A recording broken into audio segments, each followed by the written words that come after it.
Hey, what's going on, everybody? Hopefully, you're enjoying yourself and having a good time.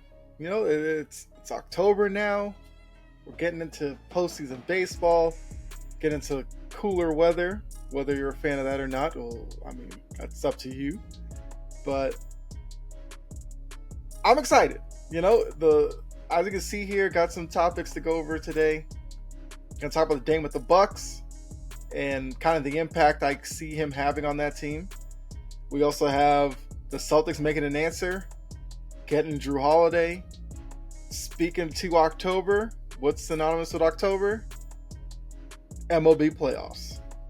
This is the time of the season where, all stars turn themselves into legends. If they can get a hot month run in, take their team to a World Series, it's what legends are made of. And then, I guess on a sadder note, do have to talk about Tim Wakefield, because as a Boston fan, the news of what happened definitely was, something I just wanted to talk about. So we'll definitely get into all of that. We'll have some fun with this, of course. But let's go ahead and get into it. Let's start with Dame and the Bucks. So the Bucks, maybe surprisingly, ended up winning the Dame Lillard sweepstakes. Now, if you look at it, it maybe was not the number one choice for Dame. Obviously, he wanted to go to Miami. But they had their media day. You see him there. He's wearing the number 0, which is what he wore in Portland. He's wearing that with the Bucks now. I will say, looking at this picture, his smile's not as big as Giannis's, or even Brook Lopez. I mean, Middleton. I feel like Middleton's not a big smiler. That's what I'm getting from this. But Lillard, I guess, looks okay with the situation. I don't know. It's not Jordan Poole. If you remember, Jordan Poole, his little Washington Wizards introductory picture or whatever, like, he looked like a man that just realized life has just fallen in on him. And I think an interesting part of this is, and this is something I actually forgot about until the other day, I think before the trade happened, there was like this report that Lillard told Portland he was willing to stay if he couldn't go to Miami. And Portland basically was like, I don't think so. So if that report is true, then how happy can Lillard actually be in Milwaukee? Even though, according to Lillard, he wants to win.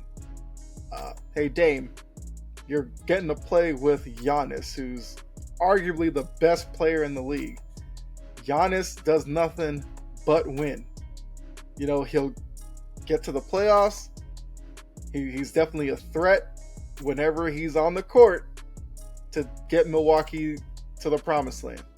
So this should fulfill Dame's needs.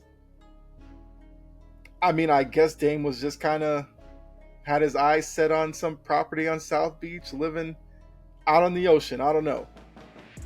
I mean, there's water in Milwaukee. You might have to live on a lake or something, but I've never been to Milwaukee. So, I don't know what it's like there. I mean, Giannis seems happy there, although, Giannis did put a lot of pressure on Milwaukee to get a deal done, which probably led to them getting Dame Lillard. But anyway, Dame, yes. Is Dame a great player? Sure. Is he a championship level player? That's where I push back with people. I just don't think he is. I think he's another one of these guys that's like Carmelo. Carmelo, great offensive talent, didn't win it all because I didn't think Carmelo was a complete player, and because of that, he couldn't be the best player on a championship winning team. Later in his career, Carmelo tried the Lakers thing and all that, Houston, whatever, but just didn't work out for him. Unfortunately, for Bucks fans, I guess, I don't think Dame Lillard being added makes them a bigger title contender. That's just me. I think the loss of Jrue Holiday in this deal was big to them. Jrue Holiday, I feel like out of Brook Lopez and Middleton, was the most consistent teammate Giannis had, other than his brothers, because they're consistently, cheering from the sidelines and all that kind of stuff. It's probably a cheap shot at the Antetokounmpo brothers. I get it, but had to be said. But I think the Holiday loss is going to be bigger than Dame being added in. Bucks fans, you can tell me if I'm wrong about this. Let me know, comment section, of course. I think the piece that if they could have moved probably should have been Middleton. And I think with these four here, Middleton is going to have the biggest influence on whether or not the Bucks can win another one. Because Middleton has struggled to find his form that he had pre-injury. Whereas the last couple of seasons, he's just looked like a guy who's just not the same Middleton that we all kind of knew him to be. Fortunately, I'm starting to think Middleton could be like Klay Thompson in that we're just never going to see it again. I don't know. But also looking at these four here, Middleton's not really athletic. Brook Lopez isn't all that athletic. Dame, Giannis, yes. Giannis has athleticism for days. But I feel like looking at the Bucks roster, they're not an athletic team. They, I think, still have some issues in terms of outside of Giannis, who are you really scared of? And this is coming from, I guess, my point of view as a Celtics fan. When the Celtics face the Bucks, my only worry is, don't let Giannis drop 50 on you. I feel like if you don't do that, if he doesn't score 50, you have a really good chance to beat them. Now, yes, Dame has more range than Jrue Holiday. I get it. But Jrue Holiday is more of a championship level player than Dame is.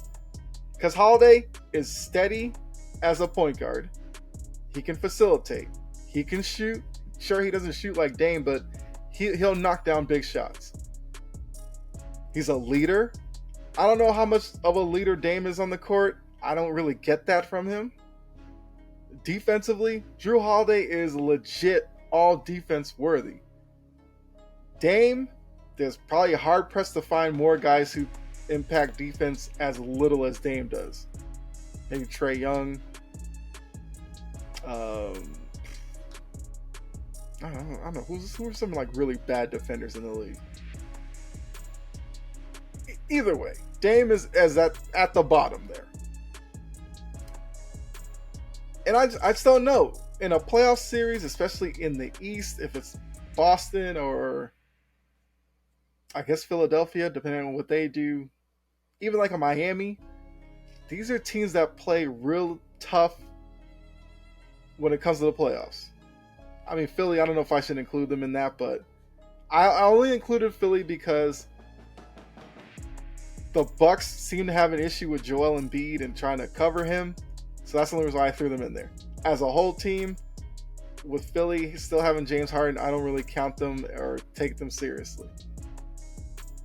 But if Philly were to move James Harden at some point in this offseason, depending on what they bring back, maybe I would think a little bit more about Philly. But look, like I said, looking at Miami, Boston, even Cleveland, I don't know. Look, maybe I'm completely lost on Dame Lillard here. I'm just not buying all in right now. Like I said, Bucks fans or just other NBA fans, let me know what you think. Do you think Dame has more of an impact than I'm giving him credit for? Looking at the other side of that, Jrue Holiday was in Portland for a hot minute. Portland rightfully said, we're not keeping Jrue Holiday. We're not in a position for a guy like Jrue Holiday to probably want to stay here or for us to really need him here right now. So they made it known that they were going to flip him. I feel like the team that obviously came to mind was Miami since they lost out on Dame Lillard. Why not go get Jrue Holiday? Didn't happen. But, he does end up moving on. He's joining the Celtics, my Celtics, and I gotta say, I'm all for it. He and Derek White form a formidable backcourt that other teams are going to have trouble facing because both of them are so good defensively. That's what I'm excited to see with these two. And even offensively, look, Derek White came into his own last season. I expect to see more of that this year. And Jrue Holiday, like I just went on talking about, hits big shots in big moments. Now, for a lot of people who doubted Brad Stevens when he went to the front office, like wondering what kind of front office executive he would be, I think if you haven't figured it out yet, you kind of know what he's all about. He's all about doing what he can right now to win right now. Because a lot of Celtics fans, and even I felt whatever about, Smart, Robert Williams, Grant Williams being gone. Smart was seen as the guy who embodied Celtics basketball with his toughness and everything like that. Robert Williams is seen as untapped potential because of his ability to get up, his length. Offensively, he's still trying to figure some things out, but the potential was there with him. Grant Williams was a guy who, especially in Bucks series, was, somebody you could throw at Giannis and he could physically try to wear him down a little bit. But if you're going to tell me in this one off season, you turn Marcus Smart, Malcolm Brogdon, Robert Williams into Porzingis and Jrue Holiday, look, all feelings aside, you have to look at that as an improvement. I mean, I did see somebody on Twitter or X, whatever you call it, tried to say Holiday and Smart were the same person. I pushed back at that because I think that's crazy to say that. Then the person was just like, I was kind of in my emotions when I said that. Understandably. Because like I said, Marcus Smart, for a lot of Celtics fans, he was like the one Celtics player that you identified with because he had been there the longest. I get that. And it's always tough to move on from players like that. But Holiday gives you the same thing defensively, and he's more reliable offensively. That's an upgrade. Porzingis to, I guess, Robert Williams. Porzingis is the clear advantage offensively, and then defensively, I don't know why people are kind of sleeping on Porzingis defensively, but he's a good rebounder. He's a rim protector, which, to be honest with you, was probably the aspect of his defense that I probably overshadowed the most. But then looking at the numbers, he's a pretty good rim protector. Now, obviously, I'm not going to sit here and make it seem like Robert Williams was some kind of bum or something like that, because Robert Williams was, a favorite player for me to watch. The issues, of course, were there were times where he wasn't available when you needed him, and that's just kind of is what it is. So I hope he gets every opportunity in Portland to kind of grow with Scoot Henderson and those players over there. And look, I hope Robert Williams turns out to be a really good center in this league. I do. I'm not one of these fans who's like, oh, you got traded away from my team, I hope you turn out to be a bust. No. Same with Marcus Smart. I wish Marcus Smart all of the success he can have in Memphis.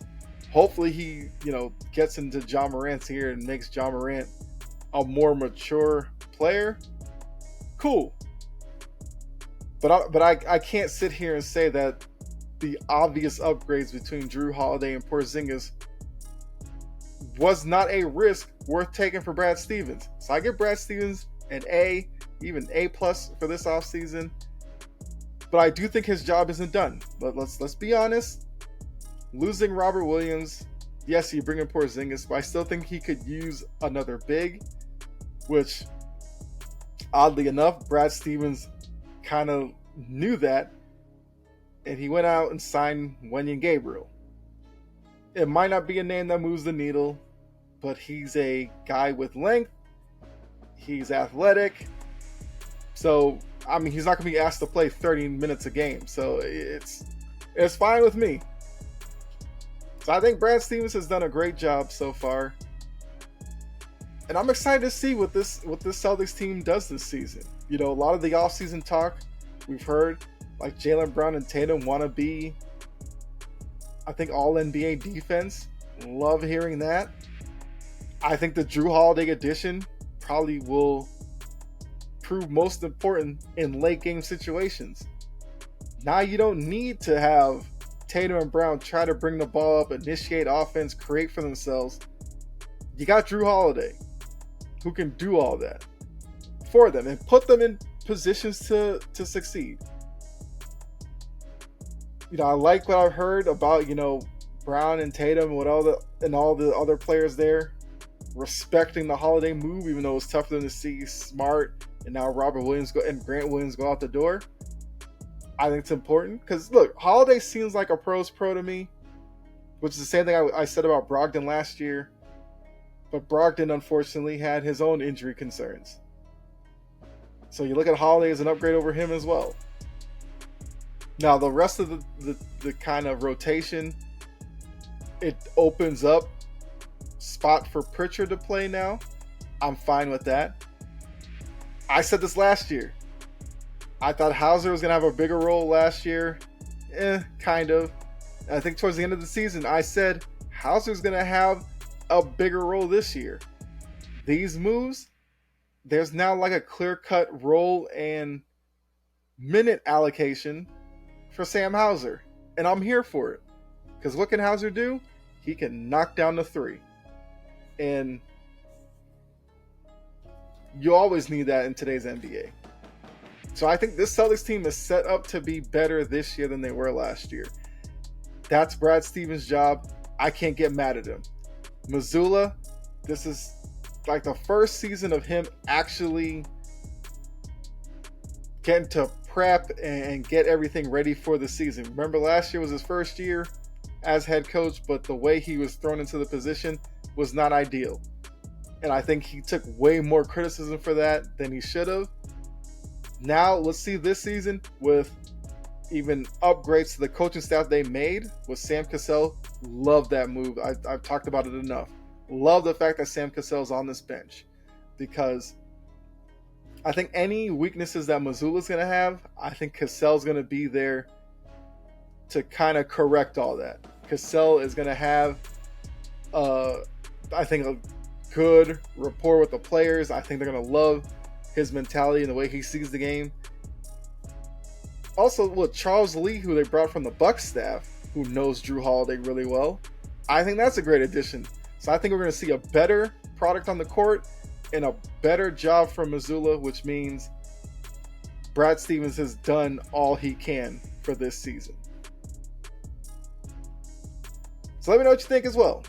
You know, my Celtics fans out there, do you like the moves? Do you hate them? Let me know. All right, so at the top, I said it's October. October, we think playoff baseball. The playoffs get underway today. I believe it's a quadruple header today. First game is at 3 p.m. And you kind of get baseball for the rest of the night. Not mad at it, to be honest with you. I guess to address baseball fans really quickly, if you were one of those who was kind of down for, you know, changing the play clock system and all stuff for the postseason, I'm sorry, I can't get there with you. I'm glad baseball's keeping it the way it is because this past season, and look, you can label me however, whether you want to say I'm a casual fan, because I watch Red Sox games. That's my team. Outside of that, I'll watch a little Braves because I am in Atlanta area, so I watched Braves a little bit. But I loved the new pitch clock and everything. It had a faster pace. There was more of a flow to the games. The bigger bases led to actual teams attempting stolen bases. Who doesn't love that? And I want to see more of that in the postseason. Everybody's fear that, like, oh, the pitch clock's going to drain pitchers, which is going to affect playoff baseball. Look, please, give me a break. I'm glad they kept it the way, and let's go. So looking at this bracket, look, you have the Orioles and the Astros as your top two seeds in the American League. Although for a while this season, basically 95% of the season, the Astros were looking like a wild card team at best. Rangers faltered down the stretch, and the Astros ended up winning the AL West. Braves, Dodgers in the National League, that's like a foregone conclusion that those two teams are going to finish at the top of the National League. So that's what we got. But looking at these first, round matchups in the wild card round, there's a couple of intriguing ones. I would say the best of the American League would probably be Tampa Bay and the Texas Rangers. And remember, the wild card series is not just one game anymore. It's a 3-game series, which thankfully is the move they should have made. I hated the 1-game playoff because too many weird things would happen. But I think Texas and Tampa Bay is an interesting dynamic where Texas is going to lean heavily on their offense to try to carry their pitching staff, whereas Tampa Bay is more of a balanced team. But they even they lean, I feel like, more on their pitching staff than their offense. Their offense, it's not prolific, but they can score runs, obviously. Texas, I believe, their offense has to be prolific because of questions with their pitching rotation. But I do think that's the better matchup between out of them and then Toronto and Minnesota, where for Toronto, I feel like it's always going to come down to their pitching. Can their pitching match their offensive potential to help Toronto get a deep playoff run? We just haven't seen it yet, and that, like I said, it's always going to be the questions with them. For Minnesota, I mean, most people are probably going to count them out anyway because the Central is just so bad. But out of Toronto, Tampa, and Texas, they might have gotten the best matchup with Toronto. Because like I said, Toronto's pitching staff has kind of held them back. And if Minnesota's pitching can neutralize Toronto's lineup in any way, create close games late, they'd have to feel better about themselves. I do think Toronto ends up finding a way to win that series. As well as I think the Rays beat the Rangers, but I would not be surprised if the Rangers beat the Rays in the first round. But I'll take the Rays, though, and Toronto. Maybe that's AL East bias in me, but I'll take the two AL East foes in those matchups. I don't believe they reseed, so Toronto would play Houston, and then the Rays would get the Orioles. Rays-Orioles would be interesting. The Orioles aren't used to this position, being a 1 seed. How do they handle that now it's the playoffs? The regular season's one thing, and they had a great regular season. As a Red Sox fan, I've kind of rooted for Baltimore because I've seen the progression they've made with their youth movement. But this is a different animal now. If Tampa Bay does actually end up going there, Tampa Bay is battle tested. The Orioles aren't. And that would be my worry in that matchup. I kind of think Tampa Bay would probably knock off the Orioles, but if I'm the Orioles, I would love to see Texas win that one because I think the Orioles would beat Texas. So I mean, Tampa Bay might just end up in the AL championship, to be honest with you. The other side, I think Houston beats Toronto or Minnesota. So I think that's a foregone conclusion that Houston's going to make the ALCS. I mean, Houston, Tampa, okay. I am rooting for the Orioles. I'm rooting for the Orioles to come out of the American League. That's just me being honest with you. I just like seeing the Orioles actually be good because, once again, Red Sox fan, yes. But I've always liked Camden Yards, seeing the Red Sox play there on TV. Not like I go to the game, but on TV, Camden Yards was always like a beautiful ballpark to watch. I feel like Orioles fans are a good fan base. And I think after all the years of them being in the basement and then finally breaking through, I kind of just want to see them finish off the story and bring it home. Now, if they do make to the World Series, to be honest with you, I don't see the Orioles winning it because of a couple of teams in the National League. But like I said, I'm rooting for them to get there. The National League, I feel like the better wildcard series might be the fight. Well, maybe Diamondbacks and Brewers. Look, the one thing I'll say for the Marlins and Phillies series, this is like the Marlins' fourth time making the postseason as a franchise. and they have like 2 World Series titles. So go figure. When they make the playoffs, they usually make some noise. I don't know if that's something that happens now, but if that were to somehow happen and the Marlins win it all, I just would be kind of speechless at that point. For the Marlins, to beat the Phillies, I mean, it's going to have to come down to their pitching and whether or not they can get it done. Yeah, because the Phillies team, it's a team that can put up runs. They have some pretty good hitters in their lineup. And for Miami, like I said, their pitchers have to come through. Diamondbacks and the Brewers,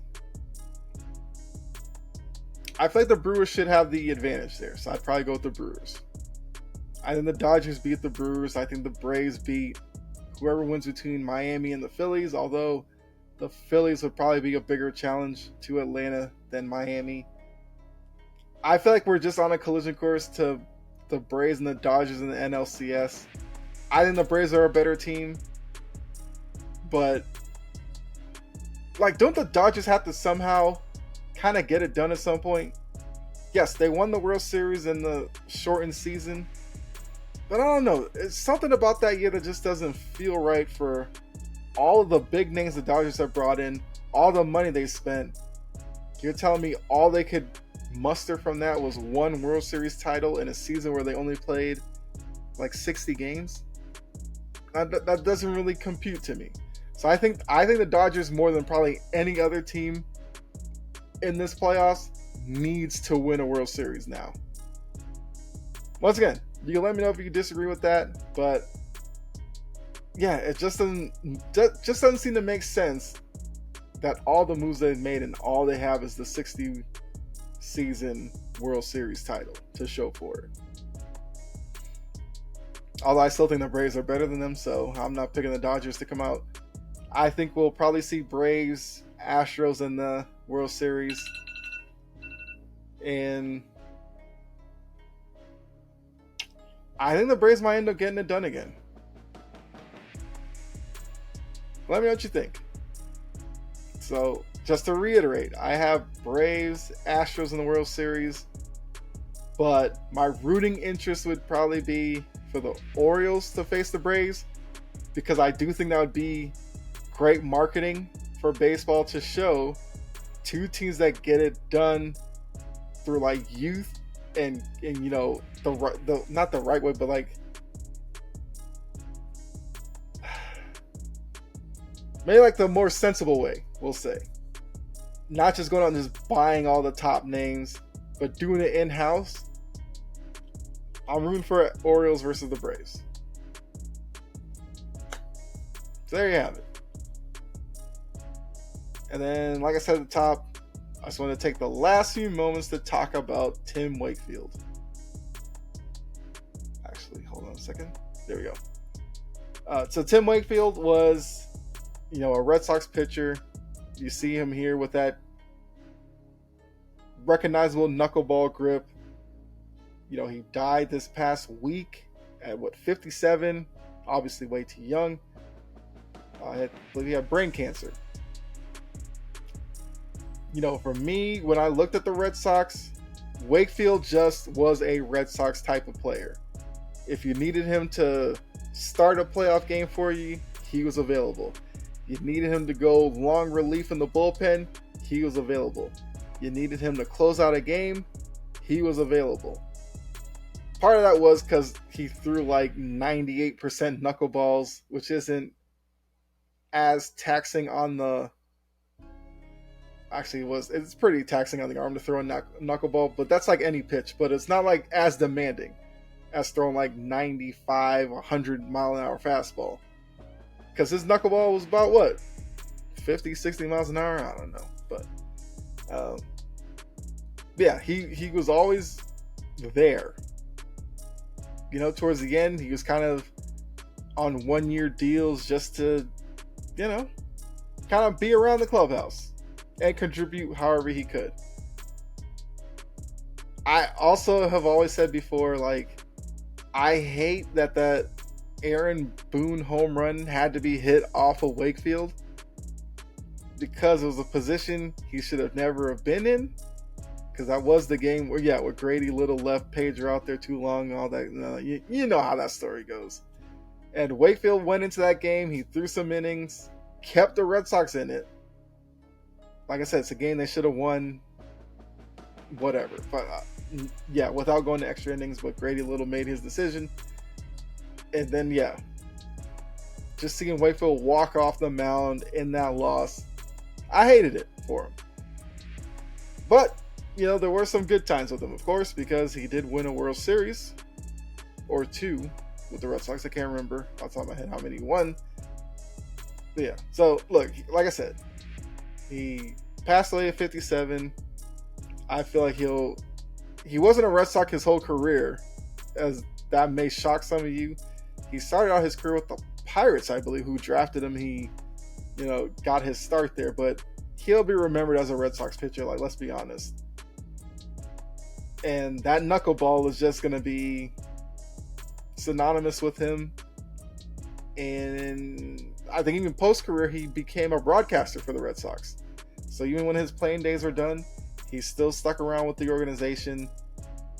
I saw a lot of stuff about the players who, had their, thoughts and everything on it, like David Ortiz and all the players he played with. But I just wanted to make sure I didn't get out of here without showing some love to Tim Wakefield, because he was just an important part of the Red Sox journey of, ending that 86-year Bambino curse and everything. Wakefield was a part of that. So he'll always have a special place in the hearts of Red Sox fans. And that's all I wanted to say. So to his family and everything like that, definitely thoughts and prayers with you. And Wakefield's in a better place right now. But so thanks for tuning in. Hopefully you enjoyed the episode. If you did, that's great. Appreciate that. Hope you go back and check out some of the previous episodes. Even if you didn't like it, you can let me know what you'd like me to improve upon down in the comment section. Everything I talked about, I'm definitely open to your opinion on it down in the comment section. For the audio listeners, I believe this is third week now I'm back with you guys, so definitely appreciate all of you as well. If you tuned in, maybe missed the part, want to hear the episode again, it's available. I think basically every place you listen to podcasts. That's Apple Podcasts, Google Podcasts, iHeartRadio, Spotify, you name it, there. If there's a platform that I'm not on, you can let me know. I'll try to get it there for you. So thanks again. Appreciate it. Be safe out there. God bless. I'll catch you next episode. All right, I'm out of here. Enjoy the rest of your day.